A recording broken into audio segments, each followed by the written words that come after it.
पिता, पुत्र, पवित्र आत्मा के नाम पर आमीन। सभी को जय यीशु की। प्रभु यीशु में आप सभी लोगों का बहुत बहुत स्वागत है और प्रभु यीशु के सामर्थी नाम में मेरे प्रिय भाइयों, बहनों और बच्चों, आप सभी लोगों का हार्दिक स्वागत है कि आप प्रभु का वचन सुनने के लिए तैयार रहते हैं। आप प्रभु में विश्वास करते हैं, प्रभु से प्रार्थना करते हैं और प्रभु की ओर अभिमुख हो जाते हैं। अपने पछतावों पे आपने अब तक अपने पछतावों पर पश्चाताप किया, अपने पापों पे पश्चाताप किया और प्रभु की ओर लौट आए। कितनी आनंद की और अच्छी बात है। तो इसलिए आज प्रभु कहता है, आज आप उसकी वाणी को सुनिए और अपना हृदय कठोर ना करें, जैसे कि पहले के लोगों ने कठोर किया था और उन्हें निराशा भोगनी पड़ी। इसी तरह से आज आप प्रभु की वाणी को सुनिए और अपना हृदय कठोर ना करें। मैं और आप, हम अपना हृदय कठोर ना करें और प्रभु की ओर अभिमुख हो जाएं। इसलिए मेरे प्यारे भाइयों बहनों, वचन प्रभु ने अपने वचन को अपने नाम से भी ज़्यादा महत्व दिया है। प्रभु ने अपने वचन को अपने नाम से भी ज़्यादा महत्व दिया। इसलिए वचन, आप वचन पे विश्वास कीजिए, विश्वास कीजिए, बार बार वचन को दोहराइए, अपने जीवन में वचन को लाइए और आपको मुक्ति भी मिलेगी, आनंद भी मिलेगा, चंगाइयाँ भी मिलेंगी और आपके घर आशीष से भर जाएंगे। कभी भी किसी बात से कमी नहीं होगी। प्रभु ने क्या कहा था? कौन है मेरा भाई, कौन है मेरी बहन, कौन है मेरी माता? वही है मेरा भाई, वही है मेरी माता और वही है मेरा पिता, जो ईश्वर की इच्छा पूरी करता है, जो मेरे वचनों पे चलता है और परमेश्वर की इच्छा पूरी करता है। वही है मेरा भाई, वही है मेरा पुत्र और वही है मेरा दोस्त, वही है मेरा मित्र। तो इसलिए मेरे बहन, मेरे भाई, आज प्रभु मुझे और आपको यह संदेश देता है कि एजिकल का ग्रंथ अध्याय 37 पद संख्या 14 में प्रभु का वचन कहता है, मैं तुम्हें अपना आत्मा दूंगा, प्रदान करूंगा और तुम में जीवन आ जाएगा।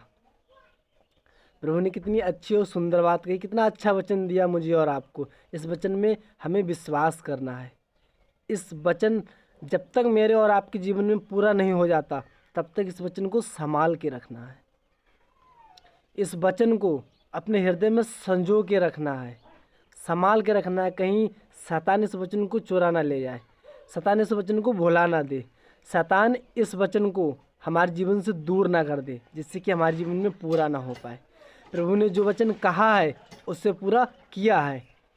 प्रभु का वचन कहता है, ईसाइयाह नबी का ग्रंथ अध्याय 55 और पद संख्या 9 में प्रभु का वचन कहता है, मेरे मुख से निकली हुई वाणी कभी भी व्यर्थ मेरे पास नहीं लौटती, वो अपना पूरा कार्य करके ही मेरे पास लौटती है। देखो कितना अच्छा वचन प्रभु ने दिया।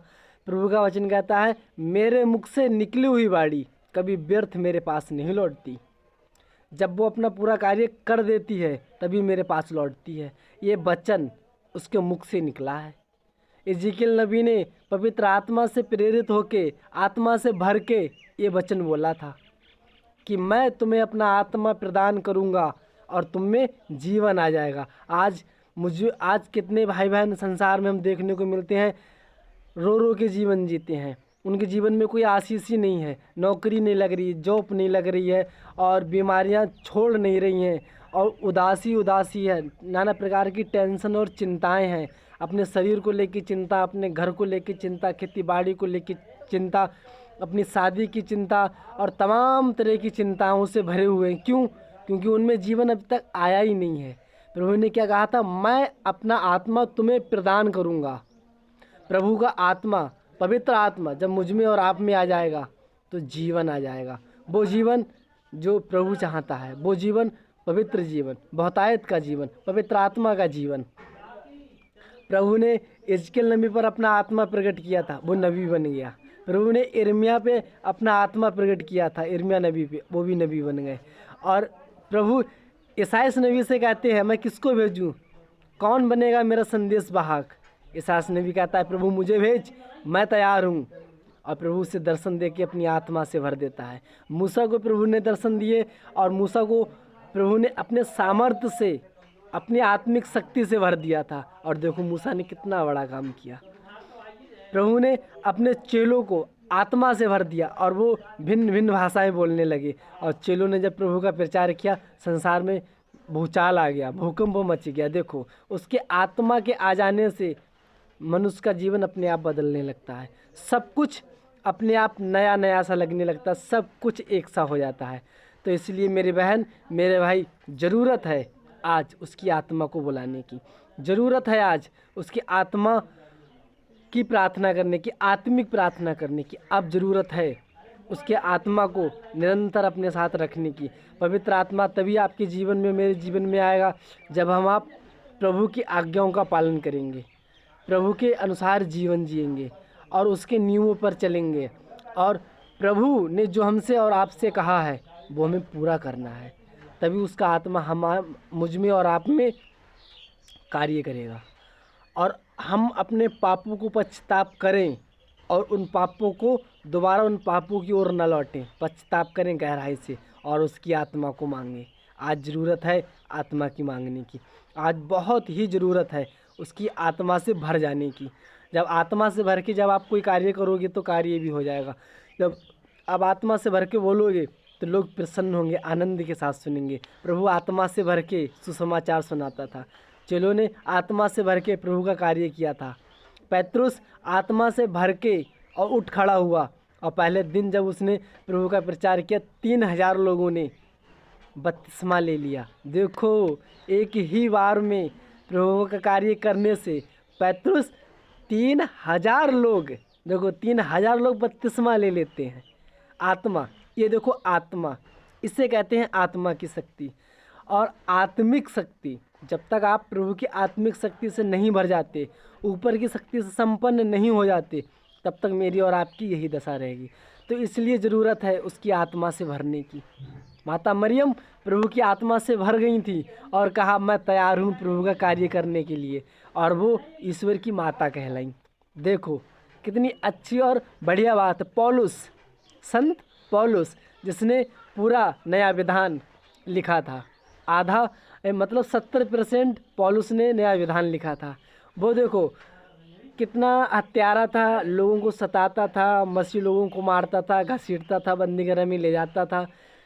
लेकिन जब प्रभु ने उसे घेरा, अपनी बाड़ी, अपनी ज्योति प्रदान की और अननियस नामक व्यक्ति ने जब उस पर हाथ रखा और आत्मा ने उसे घेर लिया, वो आत्मा से भर गया और प्रभु का कार्य करने लगा। देखो उसके जीवन में जब आत्मा आया तो कितने अच्छे से वो प्रभु का कार्य करने लगा। आप प्रभु का काम करने के लिए तैयार हो गया। देखो आत्मा से भर जाने से, और उसने नया विधान अपने हाथों से लिख दिया और कहने लगा पापियों में सबसे बड़ा पापी मैं हूँ। क्यों?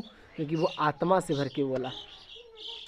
प्रभु के चेले, जब प्रभु को गिरफ्तार कर लिया गया था तब सारे चेले भाग गए। क्यों?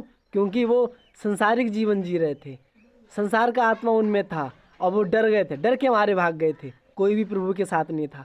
पेतरुस ने 3 बार अस्वीकार किया। क्यों? क्योंकि उसमें तब तक आत्मा कार्य नहीं कर रहा था और उन्होंने प्रभु में अविश्वास किया। क्यों? क्योंकि उनमें आत्मा नहीं था। जब तक आत्मा नहीं आएगा तब तक अविश्वास करते रहेंगे। तो इसलिए, और जब उनमें आत्मा आया तो वो प्रभु के लिए अपना जीवन भी कुर्बान उन्होंने कर दिया और प्रभु का कार्य कितनी तेज़ी से उन्होंने आगे बढ़ाया। तो इसलिए मेरे बहन, मेरे भाई, यीशु नाम में बड़ी शिफा है। यीशु नाम मेरे और आपके जीवन में बहुत बड़ा कार्य करेगा। तो इसलिए आइए प्रभु के जीवन, प्रभु की ओर मुख हो जाइए, उसके नाम की शिफा पाइए, उसकी पवित्र आत्मा से भर जाइए और वो आपको, मुझको ऊंचा उठाएगा। मैं आप सभी लोगों के लिए प्रार्थना करूंगा। हे प्रेमी पिताजी, जितने भी भाई बहन इस वीडियो को देख रहे हैं, उन सभी के जीवन में अपनी पवित्र आत्मा की भरपूरी दे और अपनी आत्मा से प्रभु उनको भर दे। उनके मन, उनके हृदय, उनकी आत्मा को प्रभु तू छू ले, तेरी आत्मा उनको छू ले, उनकी बीमारियों को प्रभु तेरा आत्मा छू ले और प्रभु मैं तेरी आत्मा से भर के तेरा कार्य करने लगे। और जो भी भाई बहन नशा, शराब, वासना, नाना प्रकार की बुराइयों में फंसे हुए हैं, लड़ाई झगड़े में, प्रलोभन में, और नाना प्रकार की आत्माओं में प्रभु वो फंसे हुए हैं, उन सभी को अपनी पवित्र आत्मा से छुटकारा प्रदान कर और उनके जीवन में प्रभु तेरी महिमा होने पाए। यही प्रार्थना मांगता हूँ ईसा नाजरी के नाम से, आमीन। सभी को जय यीशु की। मिलेंगे अगले वीडियो में प्रभु के एक नए संदेश के साथ। तब तक के लिए आपको जय यीशु की। बने रहिए, वचनों पे सुनिए और वचनों पे विश्वास कीजिए। प्रभु आपके जीवन में बहुत बड़ा काम करेगा, विश्वास कीजिए। जय यीशु की।